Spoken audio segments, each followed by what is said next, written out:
Welcome to More Fanime. I'm your fan of more anime, and today I am going to be reviewing chapters 780 to chapters 801 of the One Piece manga, and it is my last part 4 review of the Dressrosa arc. We are finally here. 102 chapters later, this is the culmination of everything this arc had to give, and wow, is it amazing. Oh my goodness. I am so surprised at how great of a villain Doflamingo turned out to be, but at the same time, the dude debuted way back sometime after the Alabasta arc or Skypiea arc. So Oda, the author, has been setting this guy up way in advance. Like, he has been waiting to pull the trigger on Doflamingo and has had many years to build this guy up in his head and design his crew and design his backstory. And what an amazing backstory. I wouldn't be surprised if Oda knew from the very beginning that he was going to have Doflamingo be related to the Celestial Dragons, which still blows my mind. And it's such a cool idea to incorporate here. A rogue celestial dragon out for revenge, not only on the celestial dragons, but the people who persecuted him just because of his background, of his upbringing, just because of where he was born. And it's crazy to think about that as well, because I never thought I would ever sympathize with a celestial dragon the first time we met them. Remember Carlos, or Charlos, whatever that dude's name is, that Luffy punched his lights out in Sabaody, the first time they went to Sabaody? Like, that guy was totally irredeemable. But if you think about the way Doflamingo grew up and the way we got his backstory, you can kind of see how these kids that grow up under other celestial dragons, who are taught from birth that they are greater than all other humans, and they aren't even humans, they are above humans, and are taught that fishmen and regular humans are all their playthings, and they can do whatever they want with them. They can buy them, they can sell them, if they want to, they can kill them. And when you think about it that way, and also how Doflamingo was somewhat manipulated by his core group of friends. I think his name is Treble, the sticky guy, who's kind of like this weird... it's kind of like the guy from Star Wars. God, not Darth Maul, but the guy who above Darth Maul...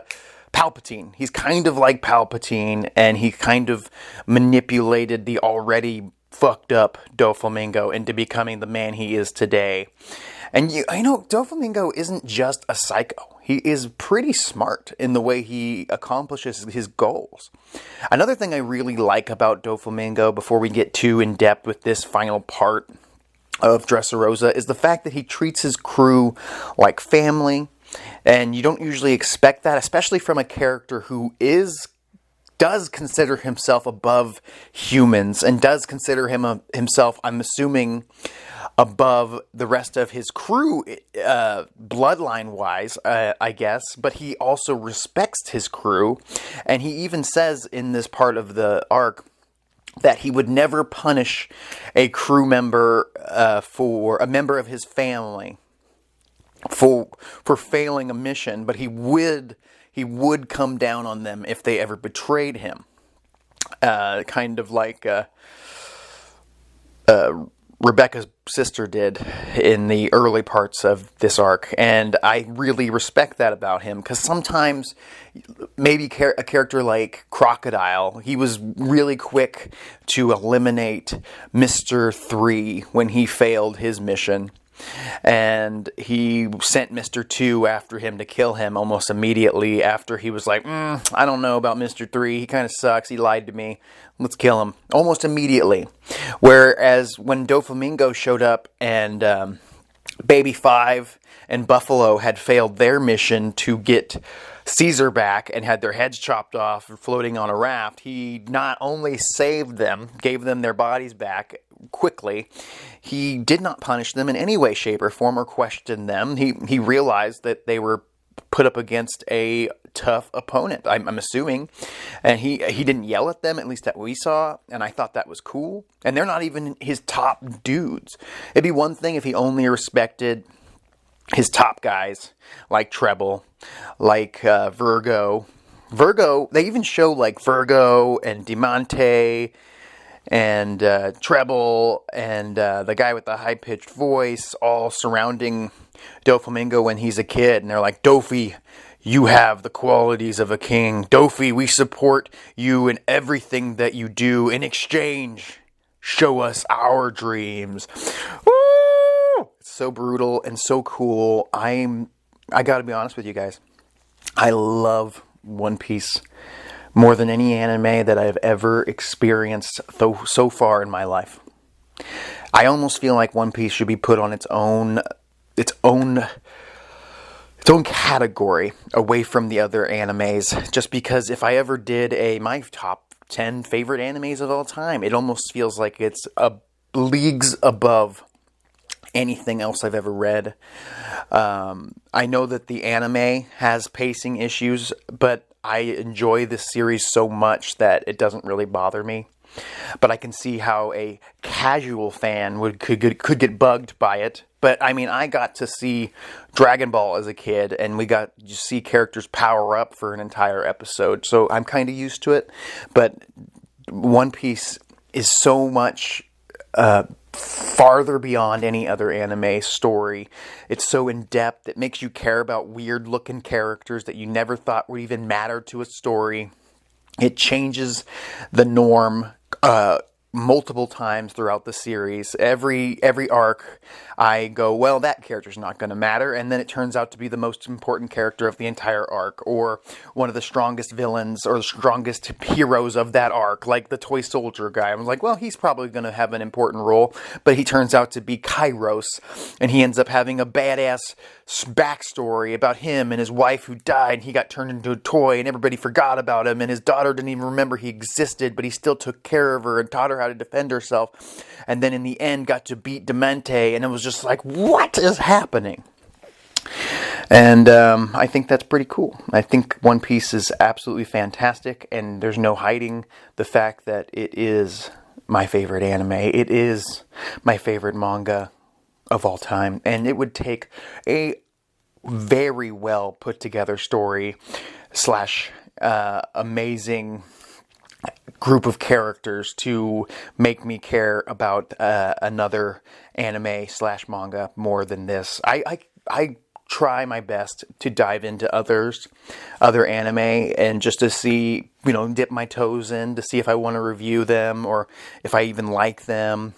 And it's so hard to get into them because I know how amazing One Piece is, and I just want to get back to that story. And I don't want to waste too much time or mind power on trying to memorize other characters when I'm still trying to memorize the hundreds of characters that Oda keeps throwing at me, like especially in this arc in Dressrosa.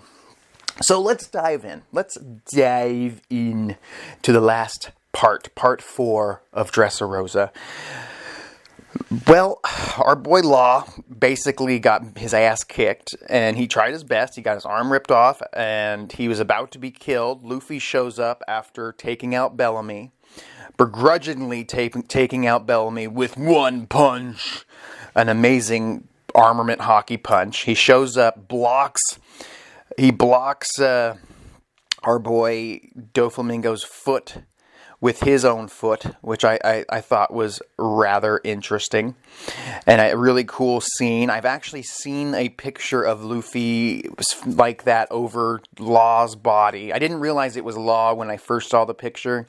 And Doflamingo. And you don't realize until you see the picture of Doflamingo and Luffy standing right next to each other, you don't realize how much bigger Doflamingo is physically than Luffy. Luffy's as tall as one of Doflamingo's legs. That's cray-cray. Luffy's an average-sized dude, and Doflamingo is just he's got to be like 10 feet tall, if not taller, 12 feet tall. He's huge. He's 2 of Luffy. So that, I mean, you think, yeah, he's got to be about 12 feet tall. That's jeez, or 11. Either way, they stare down. This kind of turns into a 2-on-2 fight of wounded, beat up Law and Luffy versus Treble and Doflamingo. I'm not a big fan of Treble. I hate his little hanging sticky snot things. He's definitely one of those characters that you absolutely hate the minute you see him. But luckily, he doesn't get to do a whole lot in the fight. He does do this thing where he wraps around Luffy and keeps him stuck. And he's like, now you can't get away. And Luffy uses armament hockey. And he's like, well, I'm just going to punch you because you're probably a Logia. And I was confused as well. I was like, wait, he's not a Logia?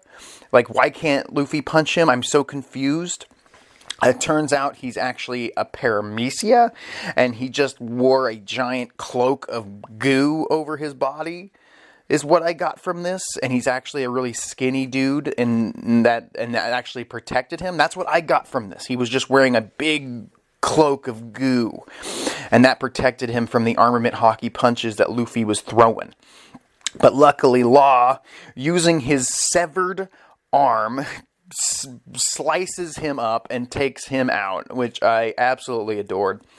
Law also, before he goes down, stabs Doflamingo with his gamma knife and cuts up Doflamingo's organs from the inside without piercing his skin. He's like, so now you're probably going to die from internal bleeding. But Doflamingo pulls out a crazy idea where he can use strings inside his body, because he's got the power of the string fruit, and sew himself up. And I was a little like, come on, man. Not only do you have the birdcage, this overpowered thing that's slowly closing in on this entire city, slicing everything in its path that isn't sea stone prism, and you were able to manipulate a bunch of puppets and people of yourself and string puppets and all this bullshit, and you're able to fight at the same time yourself. Now you can sew your wounds up within your body without actually, sitting there and concentrating. I can understand that he could do that if he could sit there, meditate, sew it all up, stop the bleeding, I guess. But then he proceeds to continue to fight Luffy. Doflamingo is strong as shiz, is all I can say. He is a very powerful opponent. I don't know how Crocodile back at Marineford was able to compete with this guy. I mean, Luffy beat Crocodile before even Gear 2 was a thing. And then somehow he was able to keep Dofi at bay. My only guess is Dofi just wasn't going all out in the Marineford fight, even though he kind of beat Oars, cutting off his leg. And I mean, the dude's so strong and such a good villain. But sometimes when I'm reading this and he's like, okay, now your internal organs are cut up. And he's like, well, if you didn't know this law, how could he? I can sew up my organs while we're fighting. With my string fruit abilities, I must have swallowed some strings and kept them in there or something. I'm not sure what strings he's using inside of his body, but later we find out he can kind of make strings out of anything. So maybe he just turns his blood into strings, and then he's able to do that. I might as well talk about that at some point during this battle of probably the greatest fight in the series so far. Honestly, top 3 easily. Doflamingo versus Luffy. It's so good. It comes right off of the page. Some of the images are fucking amazing. I really enjoyed this. Luffy is my favorite character of the series. And getting to see him go head to head with this guy was so cool. And of course it was all building to this, but I didn't think, it almost felt like it's 102 chapters. How can this battle live up to the hype? But gosh, it does. It really, really does. And, so somehow a beaten up Doflamingo and a beaten up Luffy just keep on bringing it, man. And they battle it out. Doflamingo reveals that he does have the ability to awaken his devil fruit, so that's something new.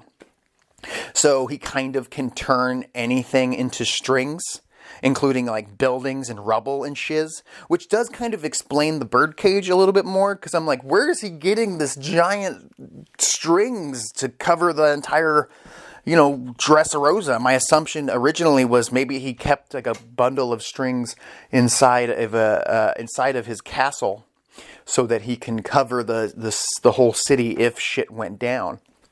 And that's not it. I'm thinking that he used his awakened devil fruit to just turn anything into strings, which is interesting and does open up a lot of questions about like how many devil fruits can actually awaken, and what would happen if somebody like Luffy's awakened, or Robin's awakened. Like, could she make multiple clones of herself since she can already create one? Or could she make just an absolute humongous hand coming out of the ground and just smash even a giant in their path? It really opens up a lot of potential down the line. But I think he does mention that only a few devil fruits can do it, or you have to really train your devil fruit to awaken it. It does seem like he is the master, and I mean master, of his devil fruit. Like, I don't think we've seen anybody like Doflamingo take a average devil fruit, the string fruit, which seems pretty average when you think about it. It's like, I can manipulate strings, but he took it and pushed it to its fullest potential. Like, he ate that devil fruit, which I believe was given to him by Treble and his crew, and they probably didn't know what it was, and he was like, oh, shit, it's a string fruit. What am I going to do with this? And then he probably figured out that he can control people like puppets. He probably figured out all these other things, like creating a string clone, and it probably took years of practice. But Doflamingo made it work, and I respect the shit out of that. I love when characters, like, for example, Rock Lee from Naruto was all he had was taijutsu, but he took it to its absolute fullest potential and became one of the strongest ninjas in his village at a very young age because of that. And the same thing happened here with Doflamingo. Honestly, if Doflamingo had a overpowered devil fruit ability, like Law's or something, he probably would have taken it to an even further beyond level than Law has. Like, he is so good at taking the little things he has and turning it into something OP as shit, like the birdcage, like the string clone, like controlling people like a puppet. I mean, it's pretty wild. I did not expect his devil fruit to be called the string fruit. I thought it was like going to be the puppet master fruit, or the puppet fruit. When I first saw it, it reminded me of Kankuro's ability in Naruto. Not to keep bringing up Naruto. Luffy debuts Gear 4, which I will be honest with you, I have seen a picture of Gear 4 before I got to this. And I mean, it's kind of hard to miss when you see One Piece stuff and you see Luffy all jacked up and covered in, his body's all blacked, his arms and legs are blacked. It's kind of a combination of his Gum Gear 3 ability and his armament hockey, and it seems like an advanced version of armament hockey. So my guess is it hardens his rubber so he stays in that buffed out, ripped form. They even show some images of flashbacks of him training with Rayleigh and developing the Gear 4 ability, which not only makes him, he calls it Bounce Man, by the way. He can't stop bouncing, from what I get from it. And it almost seems like he can fly by continuously using his feet, pulsating his feet. But he combined his rubber abilities with his gears, with his armament hockey, and he created a form that only he can use. And I think that's really cool and really unique. When I first saw an image of this form, like I said, I was not interested. I was like, oh god, transformations. One of my favorite parts about early One Piece is they really took a long time to develop new forms, quote unquote, and they were very subtle. Like Gear 2, he just got a little pinker, a little faster, a little stronger, and I really like Gear 2. And then Gear 3, he was like, I'm just going to blow up my fist, and it's big as a giant. The transformations or the power-ups are so subtle, and yet characters like Luffy, the strongest main character, can still be taken down by a really decent strategist, which I think was really sick. Because sometimes main characters become so OP that only the absolute strongest villains can even stand up to them. And I hate when a main character is so OP that the average somebody with a really big brain can't just take them out with a good, well put together plan, like Jonathan sort of did in the G8 arc. And I think it's kind of cool that Luffy has a limit to the Gear 4. It can only last a few minutes from what I can tell, like maybe 10 minutes, but then he has to wait 10 minutes to charge back up again. And then the second time he uses it, it's even less time. And he needs multiple days to recover and charge up again. It's one of those last resort techniques that he uses, and it makes him so strong that Doflamingo really has no defense for. He comes in hot, and he kicks Doflamingo right in the fucking face. He punches him as hard as he can. He's able to manipulate his rubber arms as he's punching to go to certain angles, and I thought that was really cool. And he takes Doflamingo out, seemingly. Doflamingo's still conscious, so the birdcage is still up. Luffy runs out of time, so he needs 10 minutes. He needs 10 minutes, and lo and behold, Burgess, a guy who I've been complaining about hasn't shown up since he lost to Sabo in the tournament, shows up, and he's like, hey, Luffy's out. I'm going to go get him while he's hurt, and I'm going to beat his ass, and I'm going to take his gum fruit ability, which I don't understand how he can do that. Like, I know that Blackbeard did that to Whitebeard somehow, and I'm assuming it has something to do with his darkness fruit. Could be wrong. But I don't know how Burgess could take Luffy's power unless he was going to take Luffy captive, which wouldn't have worked out because eventually the birdcage would close in and kill everybody.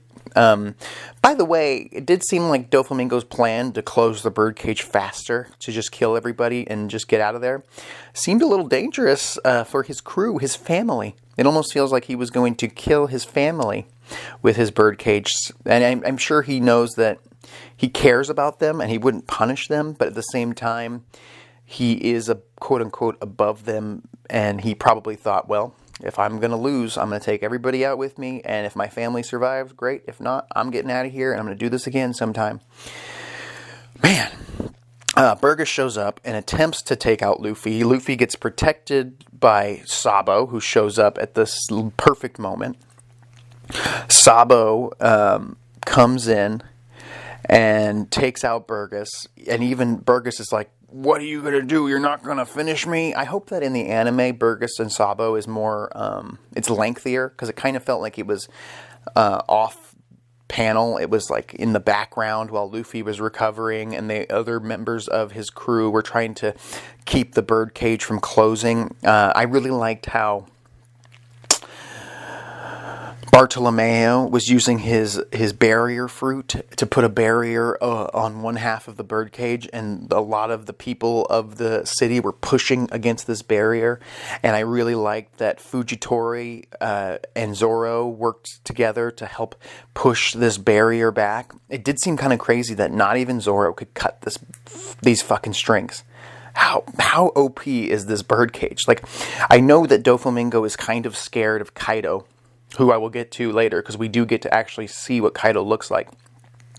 Scared of Kaido, but I'm like, couldn't you just, like, wrap him in your birdcage and shut it and slice him into bits?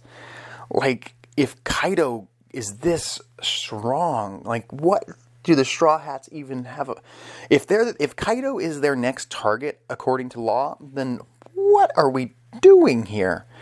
They barely beat Doflamingo, and Doflamingo, I'm assuming, is not even half as strong as Kaido. Oh my god. So yeah, Burgess gets taken down by Sabo, and even says, wait, you're not gonna finish me off? And Sabo's like, yeah, there's no point. And then Burgess says, like, you know what what Ace said before he was handed over to the Marines when we captured him and sentenced him to basically being killed. It's basically the Blackbeard pirates' fault. Fucking Sabo obliterates Burgess, and I was just like, whoa, that is ruthless as shit. He does like a fire dragon claw, and I was just like, what is happening? Like, is Burgess dead? Did Sabo just kill him in cold blood because of Ace's death? Like, he was like, well, you know what, you guys are kind of the reason that Ace died, and you're the perfect person to kill in revenge. Like, what? Which is fine. I mean, slowly but surely, I have a feeling that the Straw Hat crew is going to run into members of the Blackbeard crew, at least a few of them, like Burgess, and maybe eliminate them or put them in jail. Eventually, Luffy, like a crew of the people that aren't protecting the Dressrosa from the shield, are also protecting Luffy for the 10 minutes, but Viola, Rebecca's sister, shows up and tries to stop Dofi as well. But Dofi instantly takes over her body with his string fruit, and she almost has to kill Rebecca, I think they're not her aunt.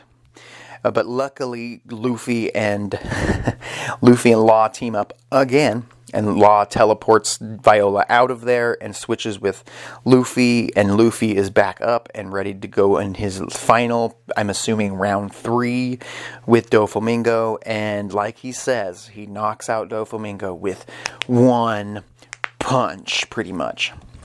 And I thought that was dope. Fujitora bows to the king of Dressrosa and says, allow me to most humbly apologize on behalf of the world government. This is because of their mistakes. It's because of the Shishibukai system. Like, I never thought I'd like this Fujitora guy from first seeing him, but wow, is he cool. He's such a good guy, and it's nice to know that there's not just terrible people in the Marines. There's people like Fujitora. There was Aokiji, who's supposedly now a part of Blackbeard's crew. Maybe that's the reason Oda killed off Burgess, was to be like, well, now Aokiji will take that spot. I don't know. Because there is a part here where Akainu is talking to the Celestial Dragon leader guys at their kingdom. I cannot remember their name of their kingdom. But he's talking to them, and he says that, like, something to the effect that Aokiji has nothing to do with them anymore, or Kuzan. I think his name's Kuzan, and Aokiji was like a code name. Akainu says, like, he can do whatever he wants. If he wants to go and deal with Blackbeard, that's his decision. But I can't imagine a good person like Aokiji would work for Blackbeard without an alternate motive. And my assumption is he's going to try and use Blackbeard to take down the government. That's my assumption.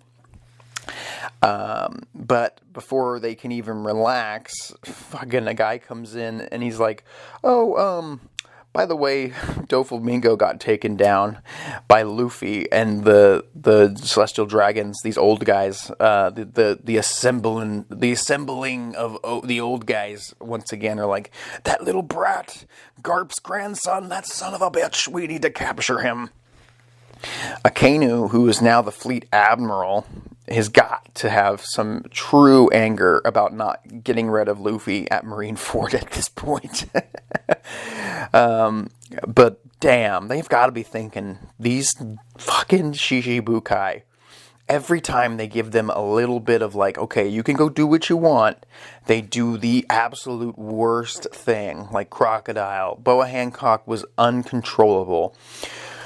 Gecko Moria had his own plans. I mean, and then Doflamingo not only was a former Celestial Dragon, not only had information on the Celestial Dragons that they didn't want to get out, he had them by the balls, man. Doflamingo was pulling all the strings, no pun intended.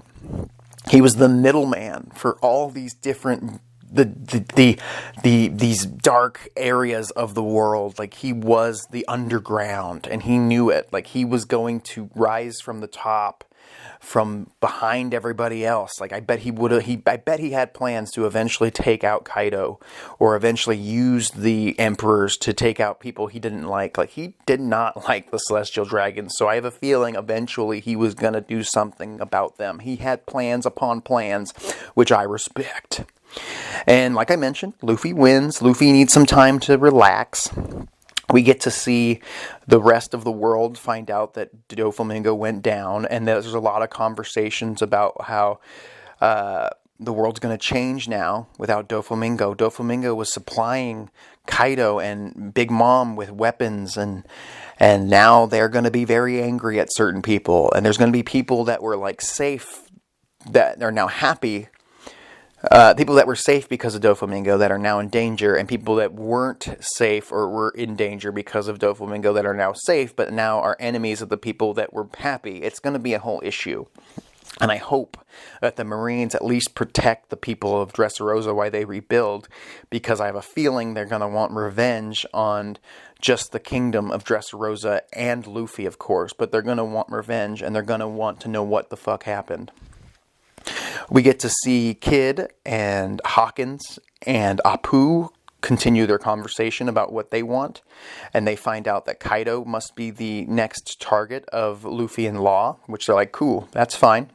If that was part of their plan, it makes their goal totally clear. They want one of the 4 emperors, Kaido, King of the Beasts. Well, at least we're not after the same thing. Saves us the trouble of wasting strength on them. For our goal is another emperor, red-haired Shanks. Oh shit, red-haired Shanks. That's who Kid, Hawkins, and Apu want. I really hope that happens. I would love to see Shanks soon at his fullest potential. Like, I think him taking on these 3 members of the Supernovas, and Killer, who's also a member of the Supernovas, these four versus Shanks and his crew, or even just Shanks by himself versus these 4 would be such a sick fight. But at the same time, I kind of want to see these 4 go after Law and Luffy. Like, I want to see them all clash. Like, Kid reminds me a lot of Vegeta. Just his look and his sadistic vibe. Like early Vegeta. So I'm really hoping they clash at some point. But before we can even, before Kid and them can even think about that kind of thing, Kaido, the Emperor, falls from the sky, literally from the sky, jumps off of a sky island to commit suicide for some unknown reason, and cannot die. Like, I guess, has been trying to kill himself, and he cannot die. Like, he has turned himself in before to be executed, and blades break. Like, he cannot be killed, and I'm really interested in knowing why Kaido, an Emperor of the Sea, the strongest beast in the world, the king of the beasts, can't die. I want to know why he wants to die, since he's become so powerful. My only assumption is he can't find any more challenges, and he's like, well, I've been alive a while, it's time to go. I don't know. Like, how is this guy who's suicidal going to be? I know he's very powerful. Maybe he'll get wanting his life back when he realizes he's got challenges again. But unless he did something in his past that he hates about himself, and that's why he wants to die, that's my only guess. It's weird. It's interesting. I can't wait to get his backstory to know why this is going on, because it is kind of confusing. We also get to see the rest of the crew. Sanji, Nami, Chopper, Brook, and Caesar. They're still on the run. They're being attacked by somebody. I'm assuming Big Mom's crew, but they did kind of seem like they got away from them. I would have loved to see Big Mom's crew versus Sanji. That kind of got teased when they got separated. I think that it'd be really cool to see Sanji wreck house. Like, it was cool that Sanji got benched this time around, because he usually gets major moments in the series, and it kind of opened up that spot for Usopp and Frankie and even Nico Robin to have major moments in Dressrosa, because Sanji and Nami and Chopper and Brook were benched. But now that we're heading into the zoo, or Zo arc, please comment down below and let me know which one it is. Is it Zoo? But it's Z-O-U, so it might be Zo. I feel like this next arc, which is only like 23 chapters, which I will do all in one video, I feel that they need to be the center of the story. Like, they need to maybe give the rest of the crew a break, who just had a lot of time, and give Sanji and Nami like the lead, and have Chopper and Brook be support, and I guess give Caesar some development as well. I'm hoping that they do something with Caesar, because I'm kind of sick of his face at this point. I'm actually in the middle of the Punk Hazard arc in the anime, and his laugh is so annoying. Sometimes the laughs are infectious, but just gets really old really fast. Still don't know exactly what they're doing, but they're doing some stuff. There was an amazing moment where Doflamingo is getting shipped off by the Marines, and he is talking to the lady Marine that's been around for a while. I can never remember her name, but she's kind of having a conversation with Doflamingo, and he says, "You tell those celestial dragons in Moria, you will be dragged from your lofty perch."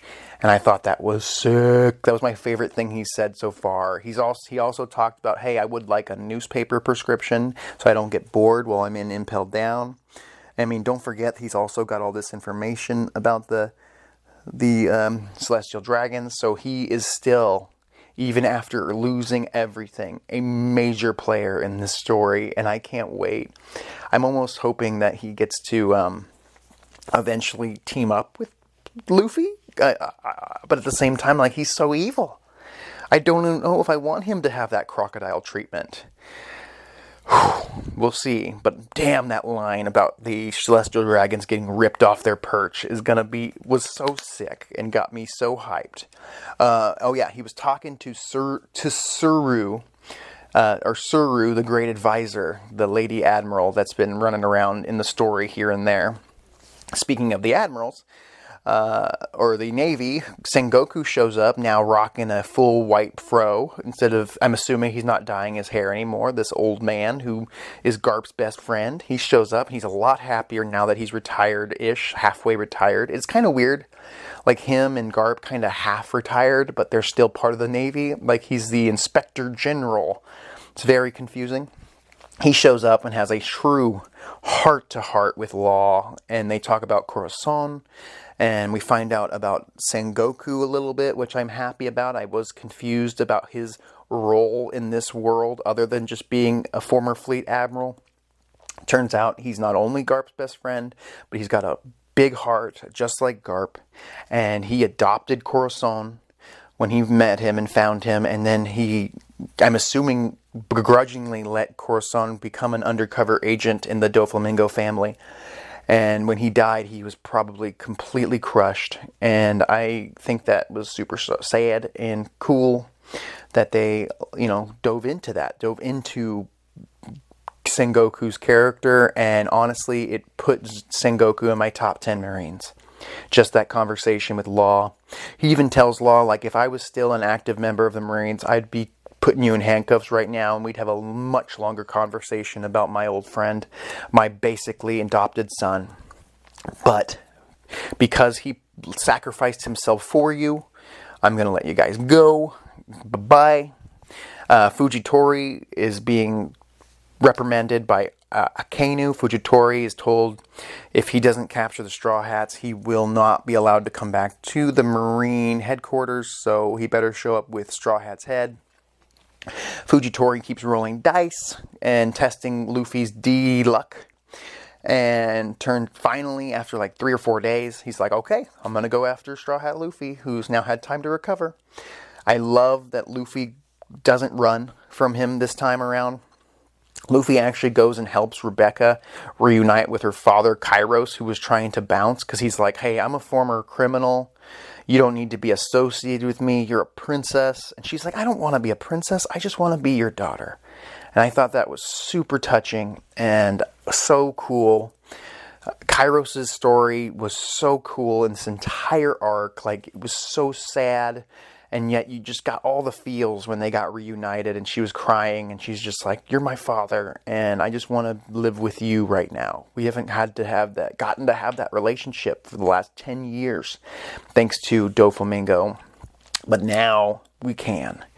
And I hope that they get to ride off into the sunset and we never see them again. And they just disappear into the world and go find an island to build a little cabin on and be happy together. And I think that would be really, really cool.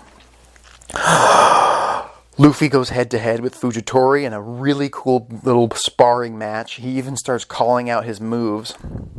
And I thought that was interesting. And I was like, why is he doing this? And it's like, oh, it's because he's blind and he's being nice. And he's like, you're a nice guy. I'm not going to deliberately fight you because you're blind. And he's like, don't you look down on me. But even Fujitori's like, hey, man, you're a cool dude.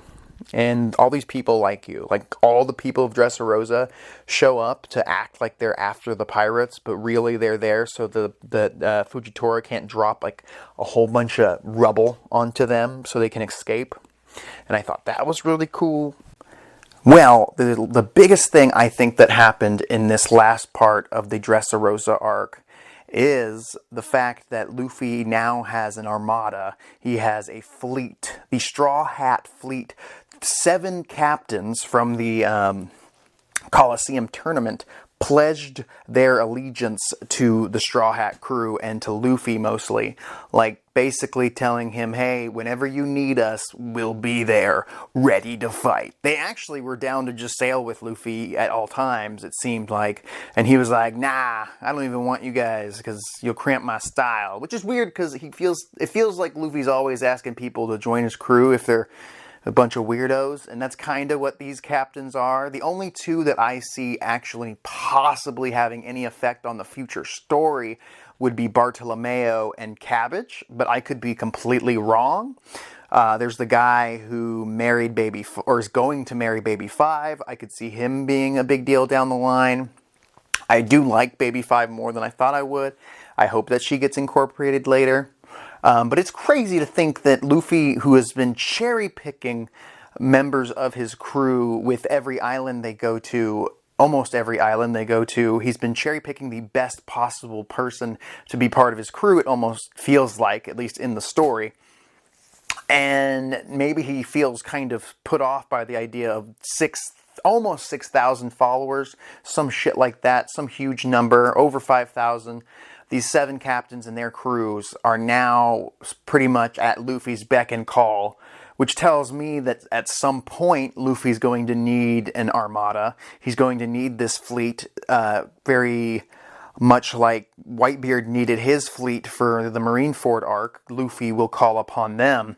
Hopefully not for another execution type of an arc, but at some point he will be surrounded by a fleet of Marines, or maybe Blackbeard will put together a gigantic crew as well, and he will have to go ham on him.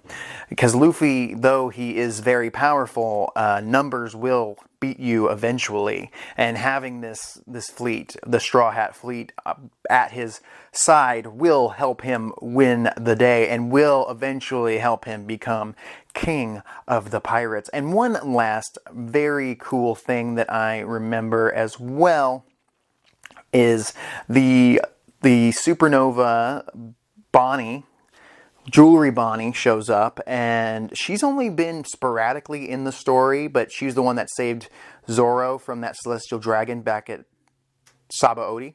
And I think that she's very interesting because she was captured by Akainu after Blackbeard had first captured her, and he seemed to know her, not just being Jewelry Bonnie. Maybe I'm reading into it too much, but he seemed like he's like, we finally got you and whatnot. And now she's free again. So how did she get out of prison, if she ever even made it to prison? Like, how did she get out of the Marines' grasp? And now she's out, running around, eating everything she can get her hands on. But she's an interesting character. I've seen people comment about her possibly being much older than she is, or or she could be a child that ages herself up. I don't know, because we don't know her actual age due to her devil fruit abilities. She's very interesting to me, and I'm excited to see what the story ends up doing with Jewelry Bonnie. I'm starting to think she might be related to Akainu. Maybe he could be her dad. I might have said this before, but I'm very interested to see her relationship with whoever got her out of prison. We get to see Bartolomeo's ship, which is absolutely hilarious and has like a Straw Hat Luffy helm to it. Like, it looks more like Straw Hat Luffy's ship than Luffy's ship does, and I thought that was cool. We get to see the new bounties for the crew. I mean, Zoro's at 320 million berries now, which is insane. Like, they've even talked about how once you're over 300 million berries, it's a big fucking deal. Luffy's at 500 million berries. What? God Usopp is at 200 million berries. I think it would have been even funnier if he was as high as Luffy. Frankie didn't even break 100 at 94 million berries. What the heck? And he even is mad at Usopp. He's like, what the hell, man? I'm much more dangerous than you. Robin is at 130 million berries. And Sanji, 177 million berries. Chopper is at 100 berries, still so low. It's just because he's so cute. The mascot, the cotton candy lover. They just used Brooks' concert photo. He's still at he's just at 83 million berries. Nami's at 66 million berries. She almost feels like she should be higher at this point.